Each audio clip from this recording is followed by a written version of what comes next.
अबे लल्लन, यहाँ तो कोई नहीं है। सुनिए, क्या आप ही लल्लन और भोला हैं? ये तो बस हमारा प्रेम है आपके लिए। झंझटपुर नामक गांव में भोला और लल्लन नाम के दो प्रसिद्ध चोर रहते थे। उनमें से पहला चोर भोला, जिसका केवल नाम ही भोला था, बाकी उसका काम पूरा उस्तादों वाला था। वहीं लल्लन हर चोरी के बाद खुद को 30 मार खा समझता था। लल्लन, हम सोच रहे हैं अब ये चोरी चकारी छोड़कर कोई ढंग का काम पकड़ लें। ढंग का काम? अरे भैया, हमसे बढ़िया सरकारी काम कौन करेगा? आखिर चोरी में भी तो हम खतरा उठा रहे हैं। सोचो जरा, अगर किसी दिन हम दोनों किसी के हाथ लग गए तो अदरक की तरह कूट दिए जाएंगे। अबे चुप हो जा नौकरी एक्सप्रेस। सरकारी नौकरी की बात तो ऐसे कर रहा है जैसे बचपन में बापू ने कलेक्टरी पढ़वाई थी। बड़ा आया सरकारी नौकरी करने वाला। तो और क्या करें? न खेती आती है न गाड़ी चलाना। अम्मा सिलाई सिखा देती तो कम से कम ब्लाउज तो सिल रहे होते गांव की बहनों का। छी छी छी छी, कर दी ना छोटी बात। सही कहा है किसी ने, छोटी सोच वाला हमेशा छोटा ही सोचता है। अभी भोला और लल्लन आपस में बातें कर ही रहे थे कि उसी बीच वहाँ रूप रानी नाम की एक सुंदर लड़की आती है। रूप रानी दिखने में गोरी चिट्टी थी और उसकी चाल जैसे बवंडर थी। उसकी मुस्कान ऐसी कि देखते ही देखते गांव में तबाही मच जाए। अरे बाप रे, ये कौन देवी प्रकट हुई है इस गांव में? इससे पहले तो इन्हें कभी नहीं देखा। देवी नहीं रे लल्लन, ये तो दिल की चोरनी लगती है। अब लगता है हमारी चोरी की दुकान पर आजीवन ताला लटकने वाला है। अब रूप रानी पास आती है और दोनों चोरों को देखकर मुस्कुरा देती है। सुनिए, क्या आप ही लल्लन और भोला हैं? ना ना नहीं, मेरा मतलब हाँ, अरे हम ही हैं वो दोनों। मतलब ये लल्लन है? नहीं, हम लल्लन हैं। नहीं, वो भोला है। मतलब ओहो, लगता है मेरी शक्ल इतनी बुरी है जो आप दोनों मुझे देखकर अपना नाम तक भूल गए हैं। नहीं नहीं, असल में हम तो आपकी सुंदरता देखकर मोहित हो गए थे। खैर, हम जुबान काट दें उस भस्मासुर की जो आपको गलत बोले। हम तो दिल का गुर्दा फेफड़ा सब काट दें, मगर उस कमबख्त मारे का नाम तो पता चले। लेकिन आप बुरा मत मानिएगा हमारी बात का। अरे नहीं नहीं, मैंने तो बस मजाक किया था। दरअसल मैंने आपके बारे में बहुत सुना है। आपकी कला के चर्चे तो बहुत दूर दूर तक हैं। साला ये कौन सी कला की बात कर रही है? आज तक हमने चोरी के अलावा कभी कोई आरती भी नहीं गाई। लल्लन के मन की हलचल रूप रानी पकड़ लेती है। अरे कहाँ खो गए लल्लन जी? अरे नहीं नहीं, हम तो बस आपके रूप में फंस गए हैं। अबे थोड़ा कम बहको, मोहब्बत की दुकान मत खोलो। दोनों को आपस में लगे देख रूप रानी बोली, लल्लन जी और भोला जी, जैसा कि आप दोनों के बारे में हमने बहुत चर्चा सुनी है, तो हमें लगता है कि आप ही हमारी मदद कर सकते हैं। हाँ हाँ बिल्कुल, मदद क्या, हमारी तो जान भी हाजिर है आपके लिए। वो दरअसल हम बहुत गरीब हैं और हमें कुछ पैसों की जरूरत है। क्या आप लोग हमें कुछ पैसे दे सकते हैं? हाँ क्यों नहीं, अगर हमारी ये मेहनत के पैसे आपके काम नहीं आएंगे तो किसके काम आएंगे? ये लीजिए। अरे हाँ हाँ, ये लीजिए, बस आप दुखी मत होइए। बहुत बहुत शुक्रिया, हम आप दोनों से जल्द ही मिलेंगे। हाँ हाँ, हमें आपके मनमोहने रूप को देखने का इंतजार रहेगा। रूप रानी हंसते हुए पैसे लेकर वहाँ से चली जाती है।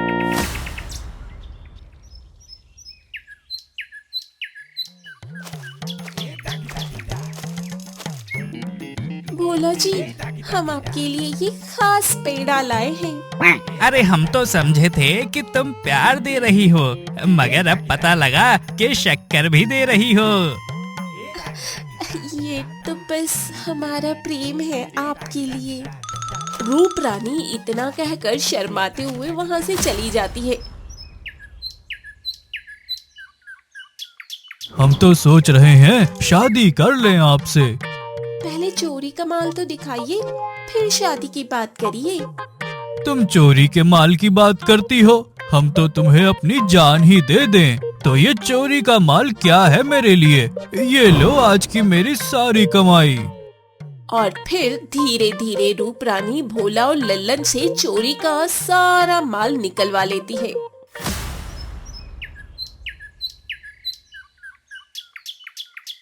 लल्लन जी, क्या आप मेरे लिए जलेबी ले आएंगे? वो क्या है ना, बहुत दिन हुए हमें जलेबी खाए। अरे मेरी जन्नत की अप्सरा, तुम्हारे लिए जलेबी क्या बड़ा इमरता ले आऊं? हाँ तो फिर जाइए ना जल्दी लल्लन जी, इससे पहले कि जलेबी ठंडी हो जाए। रूप रानी के कहने पर लल्लन जलेबी लेने चला जाता है। तभी वहाँ भोला आता है। कैसी हो मेरी दिल की रानी? तुम्हारे बिना उदास थी। क्यों, क्या हुआ? हमें नई साड़ी चाहिए। बस इतनी सी बात, मैं अभी तुम्हारे लिए साड़ी की लाइनें लगा दूंगा मेरी जान। भोला ये कहकर साड़ी चोरी करने चला जाता है।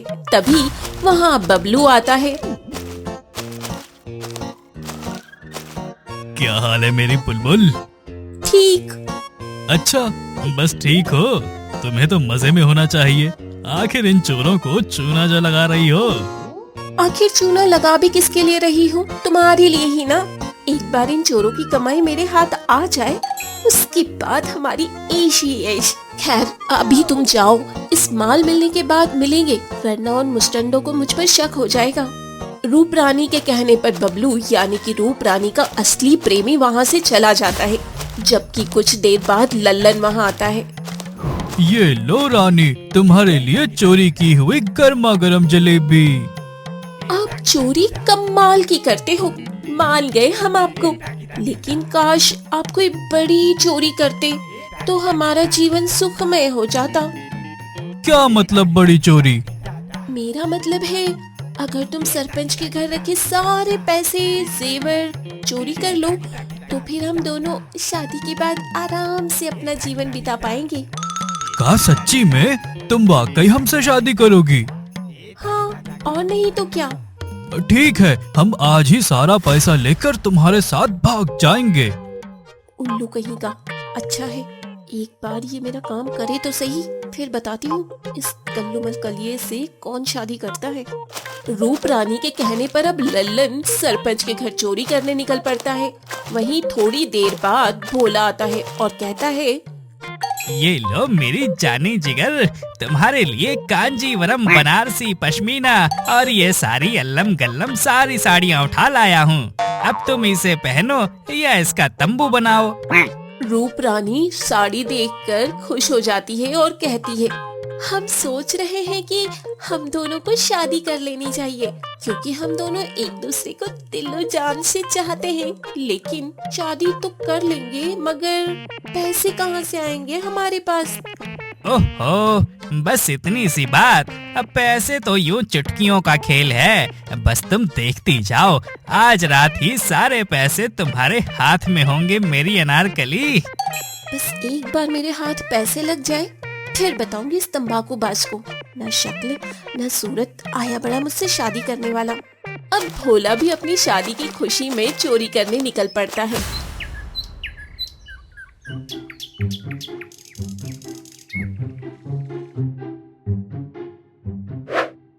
हाय मोरी मैया, इस सरपंच की दीवार से कूदकर हमारी तो रीढ़ की हड्डी टूट गई।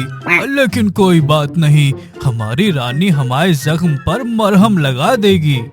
अभी लल्लन सरपंच के घर में चोरी करने कूदता ही है कि तभी अचानक भोला भी वहाँ कूदता है। ओह तेरी, दिल तो कर रहा है कि इस सरपंच की दीवार पर बुलडोजर चलवा दें, लेकिन अभी समय नहीं है। ये सब हम अपनी शादी के बाद करेंगे ताकि चोरी करने में आसानी रहे। अरे भोला, तुम यहाँ क्या कर रहे हो? लल्लन, हम यहाँ लड्डू खाने आए हैं। क्या लड्डू? अबे तुम शक्ल से तो कद्दू हो ही, लेकिन काली शक्ल के साथ तुम्हारी अकल भी काहे इतनी मोटी है? अबे बैल बुद्धि, इस समय आए हैं तो चोरी करने ही आएंगे ना, लेकिन तुम यहाँ काहे आए हो? अरे वो का है ना, तुम्हारा भाई यानी कि श्री लल्लन चोर अब शादी के बंधन में बंधने जा रहा है, इसलिए हम यहाँ अपनी शादी के लिए पैसा जुटाने आए हैं। क्या बात कर रहे हो? तुम्हें भी मिल गई भाभी? चलो अच्छा है, हम भी यहाँ अपनी शादी का पैसा इकट्ठा करने आए हैं। का तुम भी शादी कर रहे हो? और नहीं तो क्या, अब मिल गई किस्मत से हमें तुम्हारी भाभी।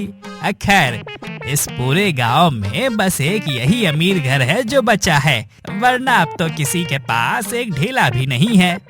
हाँ, ऐसा करते हैं, दोनों मिलकर चोरी करते हैं, फिर अपना अपना हिस्सा लेकर अपनी अपनी रानियों के पास लौट जाएंगे। इतना कहकर वो दोनों अब चोरी करते हैं और पैसे जेवर आधे आधे बांट लेते हैं। ये लो भोला, हमारे खून पसीने की कमाई। हाँ लल्लन, ये भी तो हमारी मेहनत की कमाई है। अब वो दोनों अपना अपना हिस्सा लेकर अलग अलग समय पर रूप रानी के पास जाते हैं। ये लो रूप रानी, तुम्हारी अमानत। अरे आप कितने अच्छे हैं, ऐसा करिए ये हमें दे दीजिए, हम दोनों कल शादी कर लेंगे। रूप रानी अब पैसे और जेवर लेकर वहाँ से निकल जाती है। थोड़ी देर के बाद भोला रूप रानी के पास आता है। ये लो मेरी जीवन भर की जमा पूंजी।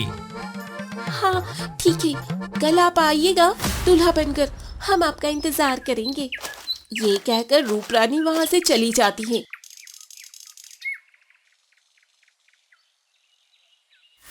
अगले दिन भोला और लल्लन दोनों दुल्हा बनकर रूप रानी के घर पहुँचते हैं।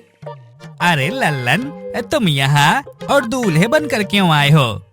अरे बुद्धू, मैं यहाँ दूल्हा बनकर इसलिए आया हूँ क्योंकि आज मेरी शादी है रूप रानी से। क्या? मगर मेरी शादी भी रूप रानी से है। दोनों एक दूसरे की बात सुनकर परेशानी से घर के अंदर जाते हैं और देखते हैं कि घर में ना रूप रानी थी और ना ही कोई सामान। अबे लल्लन, यहाँ तो कोई नहीं है।